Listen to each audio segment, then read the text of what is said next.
Oi, Lela, boa tarde, obrigada pela participação aqui no Interessa mais uma vez. Boa tarde, meninas, meninos, né? Que alegria estar aqui nesse programa. Acho que de sexta-feira, da minha participação é 1º de 2023, então 2023 feliz aí para todos nós. E que importante, eu estava ouvindo vocês, assim, extremamente feliz, porque também sou educadora sexual, e da relevância e da importância da gente falar desse tema, né?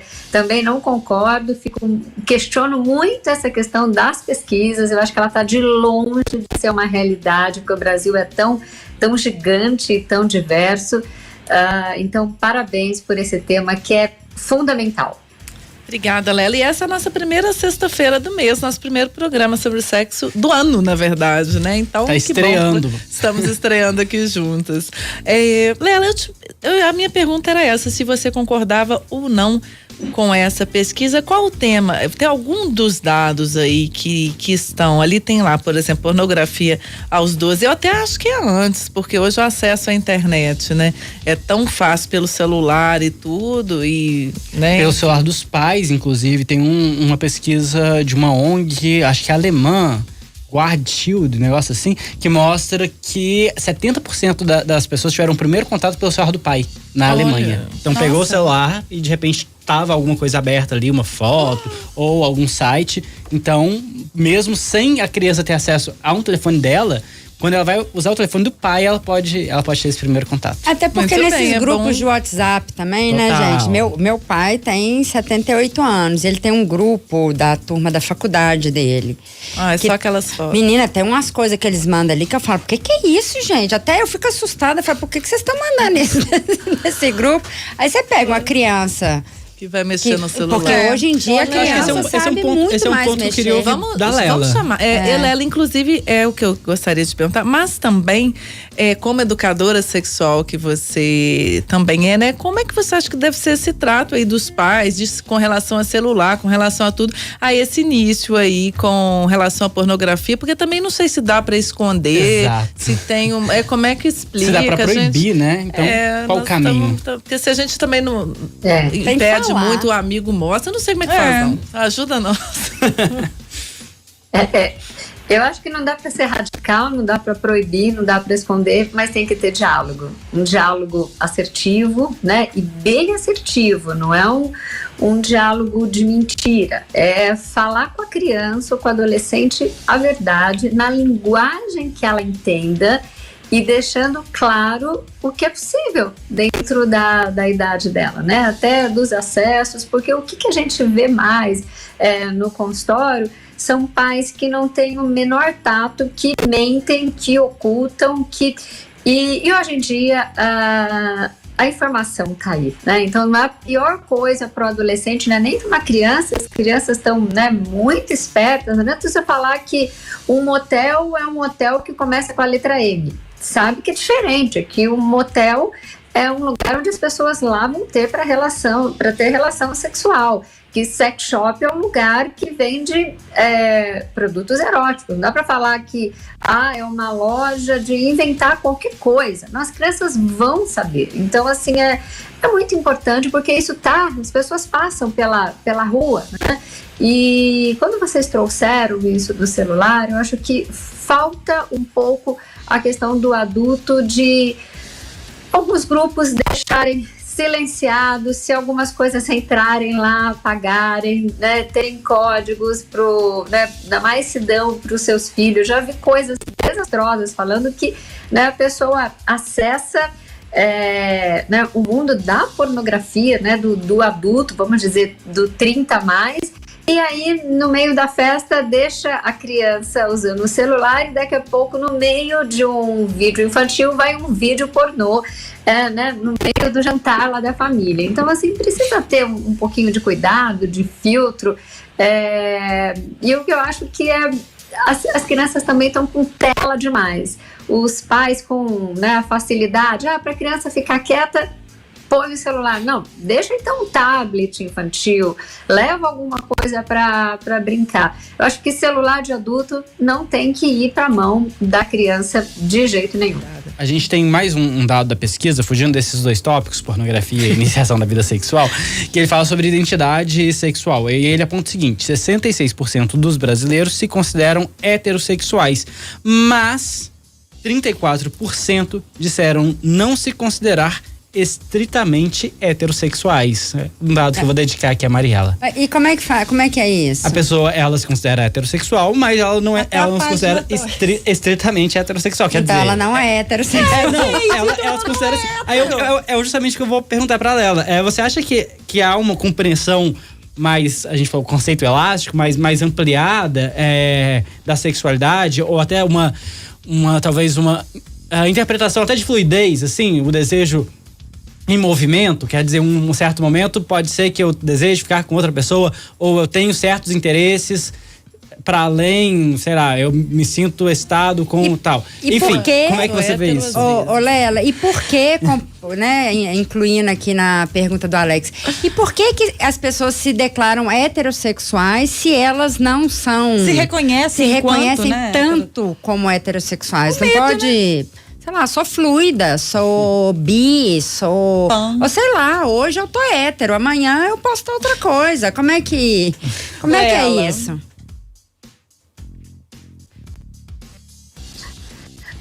Vamos lá, gente. Que importante isso, viu? Eu tô muito feliz com as colocações todas de vocês. Primeiro porque as pessoas têm muito preconceito, inclusive das próprias falas, né? E muita dificuldade de se admitir, inclusive nessa nomenclatura que é nova. Estou. Tem muita gente que não consegue falar estou. Tem gente que bate no peito, sou assim e pronto, acabou. Que é um horror, né? A gente vê que hoje em dia seria muito mais bacana, muito mais atual falar eu estou, sim, a sexualidade ela pode e deve ser fluida, e dessa questão de que sou hétero, né, nem sempre, não sou estritamente, ou eu sou hétero, ou eu sou bi, ou eu sou homo, ou eu sou asexual, e também, né, agora eu acho que o que falta nas pesquisas, sim, são delimitar região, idade, porque fica de tanto a tanto pelo Brasil. Com certeza são dados que se perdem muito quando a gente vai analisar. Se estivermos analisando São Paulo, capital é uma coisa, Belo Horizonte talvez a outra. Se formos falar em Recife, no Rio Grande do Sul, falando das principais capitais, mas se eu for no interior do Rio Grande do Sul, talvez seja bem diferente, né? Então a gente tem que respeitar a cultura aí. Então eu acho que é muito complexo a gente colocar o perfil sexual do brasileiro, porque tem muitas nuances. Eu falar mesmo dentro da cidade de São Paulo, né? Eu estou em São Paulo há 30 anos, eu não sou daqui, eu estou aqui. A gente vê a diferença de bairro. Se eu tiver na Paulista, em alguns quadriláteros da Paulista, eu vou falar que o perfil sexual é um. Se eu tiver num bairro Vila Madalena, se eu estiver no Jardim, se eu estiver na Zona Sul, na Zona Leste, com certeza esse perfil já vai mudar mesmo dentro de uma única capital. Ô Lela, deixa eu perguntar uma coisa pra você. Minha amiga, tô brincando, sou eu mesma. Eu tenho uma amiga que quer saber. Mas assim, a verdade é que meu filho, ele me propôs assistir um filme chamado X. Por que esse filme? Porque a atriz Mia Goth, que é a protagonista, ela é neta da Maria Gladys, que é brasileira. Então essa menina, ela tá super em alta nas redes sociais. Nossa, Mia Goth é neta de brasileira e lá. Vamos ver? Saiu no Amazon Prime, fomos ver. E aí, é um filme de terror, daqueles terror, como é que fala? A expressão é slash? Trash. Gore. Super gore. Sanguinolento, um trem assim, bem exagerado mesmo. Porém, contudo, a história se passa entre um grupo de adolescentes que vai para uma fazenda para gravar um filme de conteúdo adulto. E até então não sabia. Sentamos meu filho e eu para assistir esse filme. Sabe? E eu, muito embora eu converse abertamente sobre sexo com o meu filho, porque eu acho que é extremamente importante, eu não posso negar que eu fiquei muito desconfortável quando começou a rolar aquela cena na televisão, naturalmente, né? Assim, tava rolando sexo entre as pessoas na televisão e eu olhando pro meu filho olhando pra mim, a gente com aquele sorriso amarelo um pro outro, aquela coisa. E aí, como é que a gente age? A gente, né? Porque assim, na verdade, todo mundo já passou por isso na vida. Eu tava vendo um filme, rolou uma cena de sexo, a gente fica sem graça na frente dos pais. Mas eu virei... Na hora eu fiquei bem constrangida, mas eu virei e falei assim, olha lá, hein? Ah lá, meu filho do céu, nossa senhora, ninguém nem pegou o preservativo, minha nossa senhora. Eu não sabia o que fazer, mas de certa forma eu queria me apropriar daquele momento pra dar uma diquinha, né? Usa preservativo. Jogar sementinha ali. Como que a gente reage, sabe, nesse tipo de situação? Eu vou pergunta falar de que milhões. Você intuitivamente agiu da melhor forma. Porque não existe essa diferença. Sempre tem uma tensão quando tem uma diferença geracional. Então, se eu estou assistindo com meu marido ou com um grupo de amigos da minha idade com aquela proposta, vai ter uma tensão provocada e boa. Agora, se eu estou assistindo com meu filho, que também tem um filho, minhas sobrinhas, por mais que a gente até saiba, a gente levou um susto, né? Mesmo, vamos assistir um filme que vai ter uma questão educacional sexual, como tem alguns documentários. Todo mundo já vai meio preparado, mas como se é surpreendido, tem que se apropriar disso que você fez. Olha, em um preservativo, ou de repente, que eu já ouvi também, né, de pais, vocês querem uma água? Né? Quebrar o gelo, porque né, tem uma tensão mesmo, opera... Né? Tem conteúdos adultos que todo mundo fica um pouco assustado, né? O tamanho do membro do menino, e a gente não sabe o tamanho do membro do filho da gente, e aquela coisa, né? Insegurança. É muito diferente a psique de um adulto de um adolescente, de um jovem, e o que se espera dos pais que estão assistindo, porque não tem dúvida que os pais têm uma crítica diferente e os adolescentes também ficam constrangidos. Então, quando tiver essa certeza, é melhor vamos ver o que dá para se apropriar, ser educativo, quebrar o gelo, e às vezes até mesmo falar, olha, queria até assistir com você, mas eu tô, como sua mãe, não tô sentindo bem, tudo bem? Você pode assistir?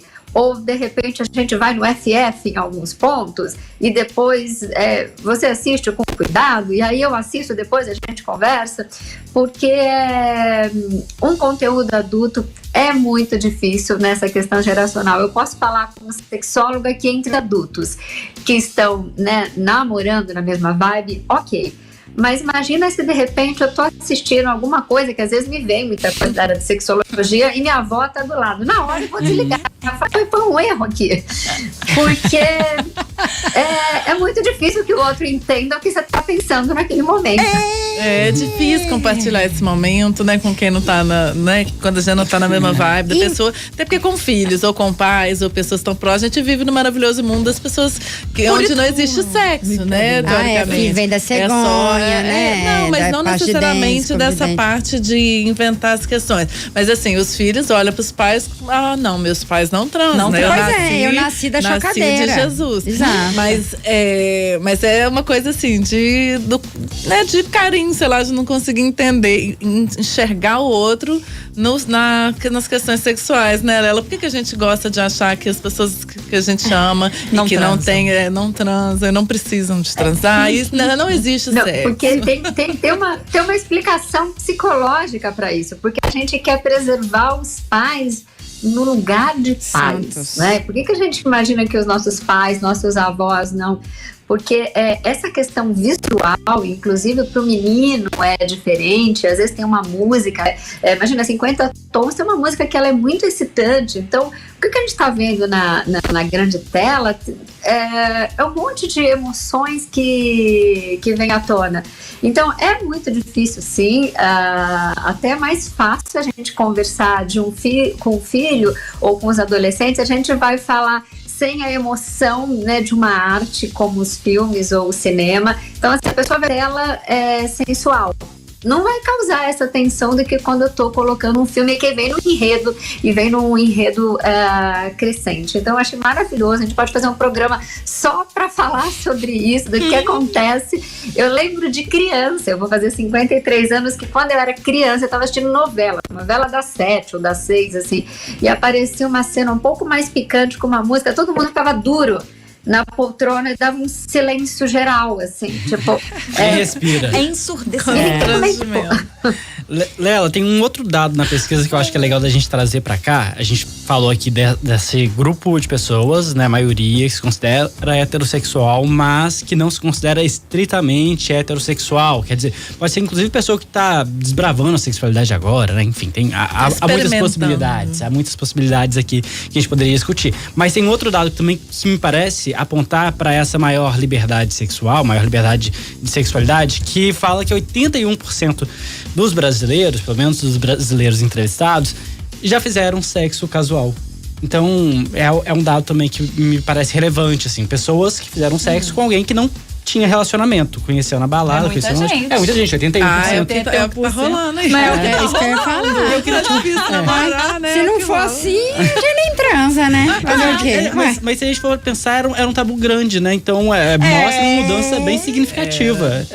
Eu queria ouvir todo mundo ela. fazia, né? Só não falava, né? A coisa antes, Agora eu acho que era mais velada. Admite. Eu não consigo acreditar que a coisa era tão diferente, assim. Só era mais por debaixo do pano, eu acho. Também faz Lela, sentido. como que você acha desse qual o seu dado parecer?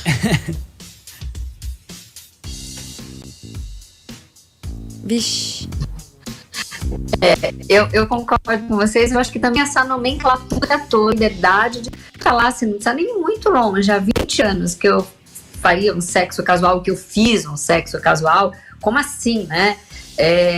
Não tinha essa liberdade que a gente tem. Hoje em dia você fala, vou ter relação na primeira vez, ok, né? Usa o preservativo e tudo bem. Antigamente, imagina, você escondia e alguém só sabia se você aparecia grávida. Então, assim, vocês falaram no início do programa, o sexo anal, ele ainda é uma realidade, né? E, infelizmente, nessa educação religiosa, assim, muito fechada e em famílias muito conservadoras, que os adolescentes em sexo oral e sexo anal, assim, muito, só mantém o lugar vaginal ali preservado sem a penetração total. Mas muitas vezes a gente sabe que tem um sexo de todas as formas. Então ainda tem muita hipocrisia, né, na nossa sociedade, nas nossas famílias. E eu fico um pouco preocupada com essa pesquisa, porque parece que são, assim, vários temas que foram falados no mesmo momento, na mesma pesquisa, mas se a gente fosse aprofundar só uma pesquisa sobre sexo casual, a gente teria muito mais dados e entender um pouco, assim, o que é um sexo casual. E como que os adolescentes e como que um adulto já constituído, vamos falar da idade de vocês para frente, ou das pessoas que separaram, né? Então, assim, as pessoas mais maduras hoje em dia muitas vezes não querem um relacionamento, querem sim um sexo, um jantar legal, um sexo casual e, tipo, no dia seguinte não me incomode. Olha ela, para fechar aqui o programa, eu queria que você, se fosse possível, né? Qual que seria a melhor idade, se existe isso, né? Pra gente começar uma educação sexual, pra gente começar a conversar com os filhos, os sobrinhos, crianças que estão à nossa volta. E eu queria que você falasse da importância desse diálogo. A forma de abordar. Exato, assim, como que a gente pode abordar, qual é a idade, qual é a importância disso. Porque a sensação que eu tenho é que muitos pais, assim, na hora que, né, que eu sou um pouco mais aberta, assim, lá em casa, na hora que eu falo isso, o pessoal fala, não pode falar. Fala assim, gente, se você não falar, a coisa não some. Deixa eu te contar, vai continuar aí. Alguém vai falar, a pessoa vai descobrir. Né? Então, como que a gente aborda isso? E em que idade seria o melhor momento? Olha, é tão importante. De uma forma muito tradicional, quando a gente estuda toda a questão da sexologia, a gente aprendeu lá atrás que a gente começaria a falar de educação sexual no momento da puberdade, que hoje em dia varia dos 9, 10, antigamente era 11, então começou a aparecer os pelinhos nos meninos e nas meninas, deixou de ser menino e menina para ser um adolescente ou um pré-adolescente, esse era um marco. Hoje a gente tem um cuidado de falar de uma educação sexual até na pré-escola e muitas vezes acompanhando as famílias que talvez você observar essa criança desde sempre e ensinar coisas muito simples que fazem parte da educação sexual. Por exemplo, uma criança vai para uma creche desfraldada, saber que ela tem que se limpar. né? Então ela tem que começar a educação sexual, deveria partir da premissa de não haver segredos para evitar o abuso sexual que existe em crianças muito pequenas.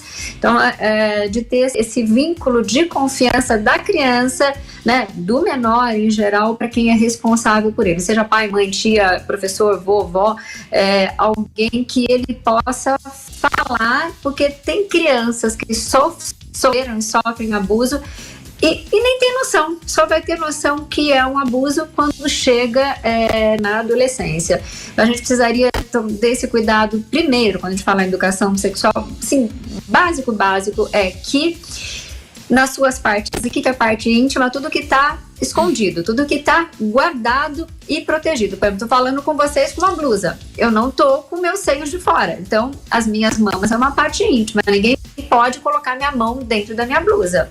Para uma criança, você vai falar, olha, ninguém pode colocar a mão no seu bumbum de jeito nenhum, dentro da sua calça, você vai ter que limpar,